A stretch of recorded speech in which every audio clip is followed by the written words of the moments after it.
மதுரையில் நடைபெற்ற திமுக செயற்குழு கூட்டத்தில் திமுகவினரே திமுக கிளை செயலாளர் மீது கொலைவெறி தாக்குதல் நடத்தியுள்ளனர்.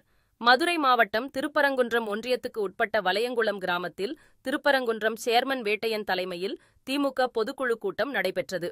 இதில் வலையாங்குளம் பகுதி கிளை செயலாளர் அழகுமலை என்பவர் கடந்த 2022ஆம் ஆண்டு கட்சிக்குள் நடைபெற்ற ஒன்றிய செயலாளர் தேர்தலில் வேட்டையன் என்பவருக்கு எதிராக போட்டியிட்டதாகவும் இதனால் மிகப்பெரும் பண இழப்பை சந்தித்ததாகவும் வேட்டையன் தரப்பினர் ஆத்திரமடைந்து திமுக செயற்குழு பொதுக் கூட்டத்தில் திருப்பரங்குன்றம் ஒன்றிய கவுன்சிலர் குழு தலைவர் வேட்டையன் மற்றும் அவரது ஆதரவாளர் ஒருவர் அழகுமலையை தாக்கியதாக கூறப்படுகிறது.